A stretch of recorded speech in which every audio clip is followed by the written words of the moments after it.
ನಾಡದೊರೆ ಶ್ರೀ ಕೆಂಪೇಗೌಡರ 517ನೇ ಜಯಂತ್ಯೋತ್ಸವದ ಪ್ರಯುಕ್ತ ಯುವ ಕನ್ನಡಿಗರ ಸೇನೆ ವತಿಯಿಂದ ಕೆಂಪೇಗೌಡರನ್ನ ನೆನೆಸ್ಕೊಳ್ಳೋ ವಿಚಾರದಲ್ಲಿ ಅವರ ಜಯಂತ್ಯೋತ್ಸವವನ್ನು ಇಂದು ಮೈಸೂರು ಬ್ಯಾಂಕ್ ಸರ್ಕಲಲ್ಲಿ ನಮ್ಮ ಯುವ ಕನ್ನಡಿಗರ ಸೇನೆಯ ಎಲ್ಲ ಸಂಘಟಕರು ತಂಡದೊಂದಿಗೆ ಅರ್ಥಪೂರ್ಣವಾಗಿ ಇವತ್ತು ಆಚರಣೆನ ಮಾಡಿದ್ದೀವಿ.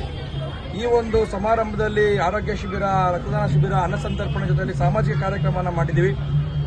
ಇವತ್ತು ಏನು ಇಡೀ ಪ್ರಪಂಚದಲ್ಲೇ ಬೆಂಗಳೂರು ಇವತ್ತು ಅತಿ ಮುಖ್ಯವಾದ ಸಿಟಿ ಆಗಿದೆ. ಅದಕ್ಕೆ ಮುಖ್ಯ ಕಾರಣ ನಾಡಪ್ರಭು ಕೆಂಪೇಗೌಡರು ಹಾಕೊಟ್ಟಂತಹ ಬುನಾದಿ.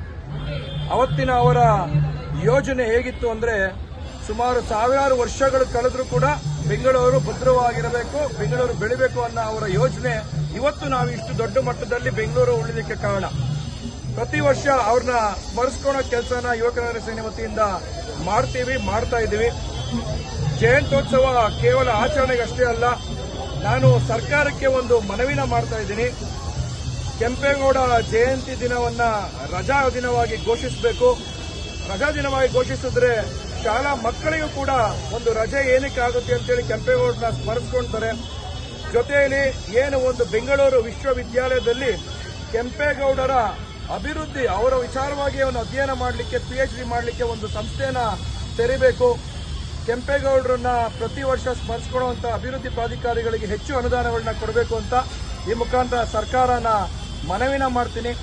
ಸರ್ಕಾರ ಮಾಡದಿದ್ರು ಕೂಡ ನಾವು ಕೆಂಪೇಗೌಡರನ್ನ ಸ್ಮರಿಸ್ಕೊಂತೀವಿ. ಏಕೆಂದರೆ ಕೆಂಪೇಗೌಡರು ಎಲ್ಲ ಜಾತಿಗೆ ಸೇರಿದಂಥವರು, ಎಲ್ಲ ವರ್ಗದಕ್ಕೆ ಸೇರಿದಂಥವರು. ಅವ್ರನ್ನ ಜಾತ್ಯತೀತವಾಗಿ ಸ್ಮರಿಸ್ಕೊಳ್ಳೋ ಕೆಲಸನ ಯುವ ಕನ್ನಡಿಗರ ಸೇನೆ ಸದಾ ಮಾಡುತ್ತೆ ಅಂತ ಹೇಳಲಿಕ್ಕೆ ಇಷ್ಟಪಡ್ತೀನಿ. ಇವತ್ತಿನ ಯುವ ಪೀಳಿಗೆಗೆ ಕೆಂಪೇಗೌಡರ ಕುಟುಂಬದಲ್ಲಿ ಇದ್ದಂಥ ಆದರ್ಶಗಳು ಪ್ರೇರಣೆ ಆಗಿರಬೇಕು. ಏಕೆಂದರೆ ಅವರ ಪ್ರೇರಣೆ, ಅವರ ಆದರ್ಶಗಳಿಂದ ಮಾತ್ರ ಇವತ್ತು ಬೆಂಗಳೂರು ಇಷ್ಟು ಭದ್ರವಾಗಿದೆ. ಎಲ್ಲೋ ಒಂದು ಕಡೆ ನಾವು ಅವರನ್ನ ಸ್ಮರಿಸ್ಕೊಂಡಿರೋ ಅವರ ಆದರ್ಶಗಳನ್ನ ಪಾಲಿಸ್ಕೊಂಡಿಲ್ಲ ಅಂದರೆ ಮುಂದಿನ ದಿನ ನಾಡಪ್ರಭು ಕೆಂಪೇಗೌಡರು ಕಟ್ಟಿದಂಥ ಬೆಂಗಳೂರು ಹೊರ ರಾಜ್ಯದ ಅಥವಾ ಬೇರೆ ಒಂದು ರಾಜ್ಯದ ಜನ ಬಂದು ಇಲ್ಲಿ ಆಡಳಿತ ಆಗೋ ಪರಿಸ್ಥಿತಿ ಬರ್ತದೆ.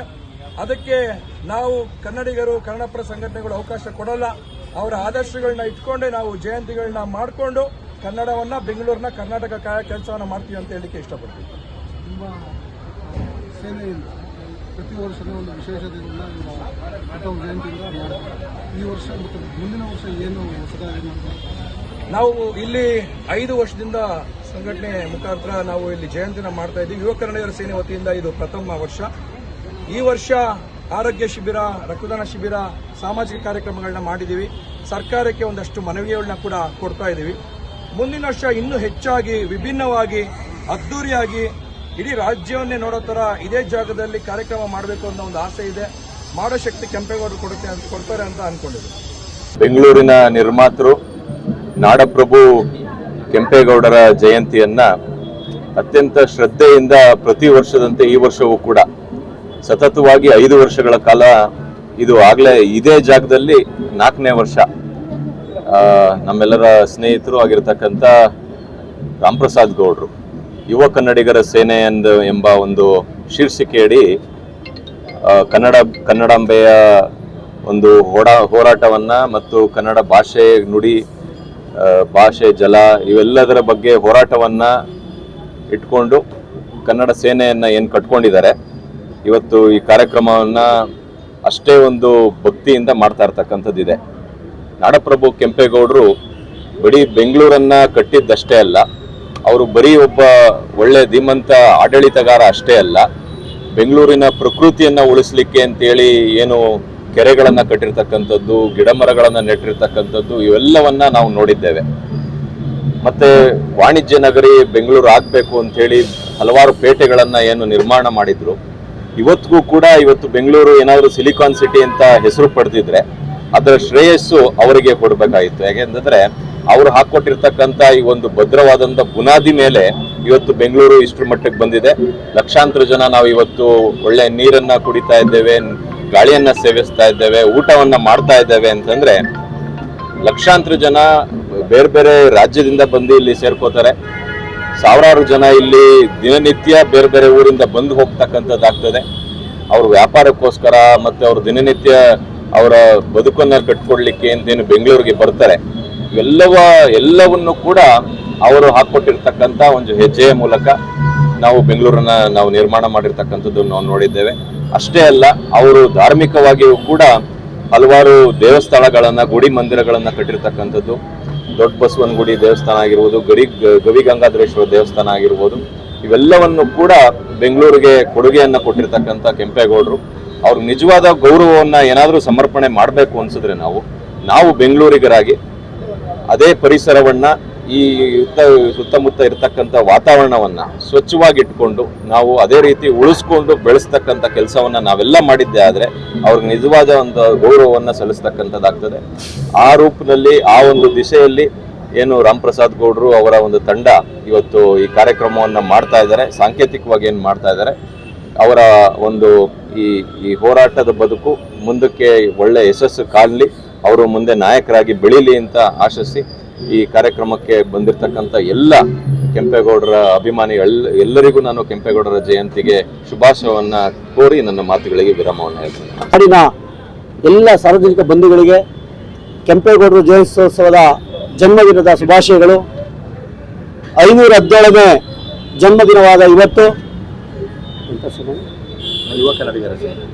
ಯುವ ಕನ್ನಡಿಗರ ಸೇನೆ ವತಿಯಿಂದ ಏನು ನಮ್ಮ ಬೆಂಗಳೂರಿನ ಹೃದಯ ಭಾಗದಲ್ಲಿರುವಂತಹ ಕೆಂಪೇಗೌಡ ರಸ್ತೆಯ ಮುಂಭಾಗದಲ್ಲಿ ಏನು ಯಲಹಂಕ ಗೇಟ್ ಅಂತ ಕರೀತಾರೆ, ಇದನ್ನ ಕೆಂಪೇಗೌಡರವರು ಏನು ಹಿಂದೆ 500 ವರ್ಷಗಳ ಹಿಂದೆ ಬೆಂಗಳೂರನ್ನ ಅಡಿಗೆಲ್ಲಿ ಹಾಕದಂತಹ ಈ ಒಂದು ದಿಕ್ಕು ಏನು ಅವೆನ್ಯೂ ರೋಡ್, ದೊಡ್ಡಪೇಟೆ ಸರ್ಕಲ್ನ ಮುಂಭಾಗದಲ್ಲಿ ಇರುವಂತಹ KG ರೋಡ್ನ ಅಂದ್ರೆ ಕೆಂಪೇಗೌಡ ರೋಡ್ನ ಯಲಹಂಕ ಗೇಟ್ನಲ್ಲಿ ಇವತ್ತು ನಮ್ಮೆಲ್ಲ ಕನ್ನಡ ಪರ ಮತ್ತೆ ಯುವಕರ ಸೇನೆ ತಂಡ ಮತ್ತೆ ನಮ್ಮ ಅಕ್ಕಂದಿರ ತಂಡ ಎಲ್ಲ ಸೇರ್ಕೊಂಡು ಈ ಹಿರಿಯ ನಾಡಪ್ರಭು ಧರ್ಮಪ್ರಭು ಕೆಂಪೇಗೌಡರವರ ಜನ್ಮದಿನದ ಅಂಗವಾಗಿ ಸ್ಮರಣಾರ್ಥಕವಾಗಿ ಹಲವಾರು ವರ್ಷಗಳಿಂದ ಇಲ್ಲಿ ಕಾರ್ಯಕ್ರಮವನ್ನು ಆಯೋಜನೆ ಮಾಡ್ತಿದ್ದಾರೆ. ಅವ್ರ ತಂಡಕ್ಕೆ ಇನ್ನೊಂದಷ್ಟು ಶಕ್ತಿಯನ್ನ ಕೆಂಪೇಗೌಡರ ರೀತಿ ಏನು ಬೆಂಗಳೂರನ್ನ ಕಟ್ಟಿ ಲಕ್ಷಾಂತರ ಕೋಟ್ಯಾಂತರ ಜೀವರಾಶಿಗಳು ಅನ್ನ ಮತ್ತೆ ಉದ್ಯೋಗವನ್ನು ಹರಿಸಬಂದು ಇಲ್ಲಿ ಎಲ್ಲ ಸುಭಿಕ್ಷವಾಗಿ ವ್ಯಾಪಾರಗಳನ್ನ ಮಾಡಿಕೊಂಡು ಇಲ್ಲಿ ಆರ್ಥಿಕವಾಗಿ ಸುಭದ್ರವಾಗಿದ್ದಾರೆ. ವಿಶ್ವ ಭೂಪಟದಲ್ಲಿ ಕೆಂಪೇಗೌಡರವರ ದೂರದೃಷ್ಟಿಯಲ್ಲಿ ಏನು 64 ಪೇಟೆಗಳು, ಸಾವಿರಾರು ಕೆರೆಗಳು, ಉದ್ಯಾನವನಗಳು ಎಲ್ಲರೂ ಇವತ್ತು ಕಣ್ಣಲ್ಲಿ ಸಾಕ್ಷಾಧಾರವಾಗಿ ನಾವೆಲ್ಲರೂ ನೋಡ್ಬೋದು. ಇಂತಹ ಒಂದು ಮಹಾನ್ ಚೇತನ ನಮ್ಮ ಈ ಒಂದು ನಾಡಿನಲ್ಲಿ, ಗಂಧದ ನಾಡಿನಲ್ಲಿ ಚಂದದ ವ್ಯಾಪಾರ ಕೇಂದ್ರವನ್ನು ಪ್ರಾರಂಭಿಸಿದಂತಹ ಪುಣ್ಯಾತ್ಮನಿಗೆ ನಾವೆಲ್ಲರೂ ಅನಂತ ಕೋಟಿ ಧನ್ಯವಾದಗಳನ್ನು ಸಮರ್ಪಿಸುತ್ತಾ ಏನು ನಮ್ಮ ಕೆಂಪೇಗೌಡರವರ ಏನು ಈ ಒಂದು ಸ್ಥಳದಲ್ಲಿ ಒಂದು ಸ್ಮರಣೆಯನ್ನ ಏನು ಅವರ ಪುತ್ಥಳಿಯನ್ನ ಈ ಒಂದು ಸ್ಥಳದಲ್ಲಿ ನಿರ್ಮಿಸಬೇಕು ಅಂತ ನಾವು ಇವತ್ತಿನ ಸರ್ಕಾರಗಳಿಗೆ ಏನು ಕೆಂಪೇಗೌಡರವರ ಹೆಸರಿಟ್ಟುಕೊಂಡು ಈ ಒಂದು ರಾಜ್ಯದ ಆಡಳಿತವನ್ನು ನಡೆಸಿರುವಂತಹ ಮುಖ್ಯಮಂತ್ರಿಯವರಿಗೆ ಮನವಿಯನ್ನ ಸಲ್ಲಿಸ್ತಾ, ಅದೇ ರೀತಿಯಾಗಿ ಐಕ್ಯ ಆಗಿರುವಂತಹ ಕೆಂಪಾಪುರ ಸ್ಥಳದಲ್ಲಿ ನಮ್ಮ ತಂಡ, ನಮ್ಮ ಚಿಲುಮೆ ರವಿಕುಮಾರ್ ಫೌಂಡೇಶನ್ ತಂಡ ಪ್ರತಿ ವರ್ಷ ಸ್ವಚ್ಛತೆ ಕಾರ್ಯಕ್ರಮ ಮಾಡುತ್ತೆ. ಮತ್ತೆ ದೊಡ್ಡಪೇಟೆ ಸರ್ಕಲ್ ಅಲ್ಲಿ ಅಡಿಗಲ್ ಹಾಕಿರೋ ಸ್ಥಳದಲ್ಲಿ ಏನು ಕಾರ್ಯಕ್ರಮವನ್ನು ಸಹ ಆಯೋಜಿಸುತ್ತದೆ. ಈ ವರ್ಷದಿಂದ ನಾವು ಅಲ್ಲಿ ಸ್ಮಾರಕ ಆಗೋವರೆಗೂ ಹೋರಾಟವನ್ನ, ಆಂದೋಲನವನ್ನ ಪ್ರಾರಂಭಿಸಿದ್ದೇವೆ. ಎಲ್ಲಿವರೆಗೂ ಸ್ಮಾರಕ ಆಗಲ್ವೋ ಅಲ್ಲಿವರೆಗೂ ಹೋರಾಟವನ್ನ ಮಾಡ್ತೀವಿ ಅಂತ ತಾವೆಲ್ಲ ಬೆಂಬಲವನ್ನ ನೀಡಿ ಬಂದಿರುವಂತ ಎಲ್ಲ ಮಾಧ್ಯಮ ಮಿತ್ರರು, ಯುವ ಸೇನೆಯ ಎಲ್ಲ ಅಧ್ಯಕ್ಷರು, ಉಪಾಧ್ಯಕ್ಷರು, ಪದಾಧಿಕಾರಿಗಳು, ಬಂದಿರುವಂತ ಎಲ್ಲ ಸಾರ್ವಜನಿಕ ಬಂಧುಗಳಿಗೂ ಇಂತಹ ಕಾರ್ಯಕ್ರಮಗಳು ಗಲ್ಲಿಯಲ್ಲೂ, ನಗರದ ಹಳ್ಳಿಗಳಲ್ಲಿ, ಗ್ರಾಮೀಣ ಪ್ರದೇಶಗಳಲ್ಲಿ, ಗಲ್ಲಿಗಳಲ್ಲಿ ಕೆಂಪೇಗೌಡರ ಫೋಟೋವನ್ನ ಇಟ್ಟು ಇವತ್ತು ಈ ಹಬ್ಬವನ್ನ ಎಲ್ಲರೂ ಆಚರಿಸಬೇಕು ಅಂತ ಮನವಿ ಮಾಡ್ಕೊಂತ ಮತ್ತೊಮ್ಮೆ ತಮ್ಮೆಲ್ಲರಿಗೂ ಧನ್ಯವಾದಗಳು.